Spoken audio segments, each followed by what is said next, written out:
Hello everyone and welcome to another episode of Orthodox with Boy. I'm the boy in question, and today we will discuss whether people are too soft today.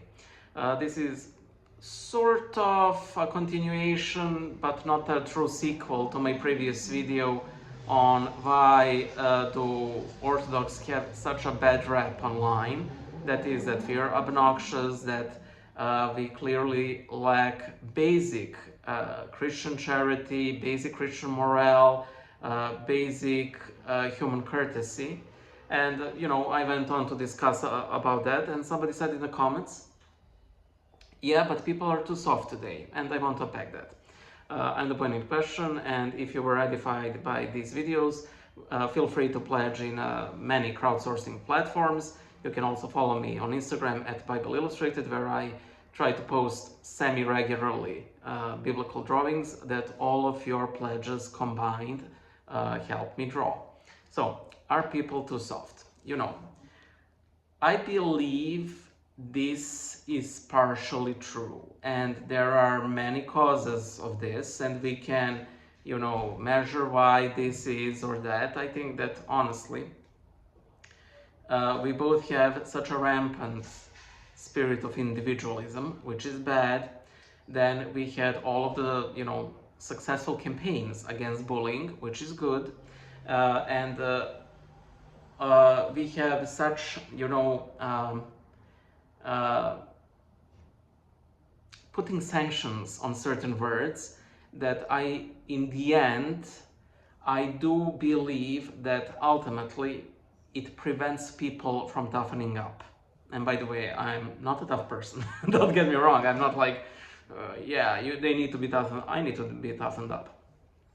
However, whether people are too tough or too soft is not an important category in our life as a Christian. It is important, yes, as a Christian, we need to toughen up because Satan will go for the soft spots. However, it is not our job to toughen up other people, because if we toughen up other people, what is more probable that will happen is that we will push them away, because in general we don't know who they are, how they will react, and very often, unless they're like a personal friend of ours, it is not the right of ours to push people away or to toughen them up. Those people could be sort of, emotionally weak, vulnerable, and so on and so forth. However, they're just as precious to Christ as anybody else. We, again, do not have the right to push away these people of Christ because we think them less valuable. They're not less valuable. They do have their weaknesses, just like that tough guy has, his weaknesses, And what is said in the previous video, being obnoxious and like a troll and going in for the kill or to cause emotional harm and damage, it serves us absolutely no purpose when it comes to apologetics. It doesn't, it doesn't do anything. It doesn't contribute to anything. You can be, when it comes to, winning arguments, just as good of a debater if you actually show common, human courtesy. But when you're obnoxious, you do push people away. And as I said in previous video, yes, Christ did, use those, use a scourge to remove people from the temple. But I've never seen actually people do that in real life. They will use that, to be obnoxious on Twitter, that argument, but they will never remove that icon shop or candle shop from the church. Now you might say, well, that's different. Is it really?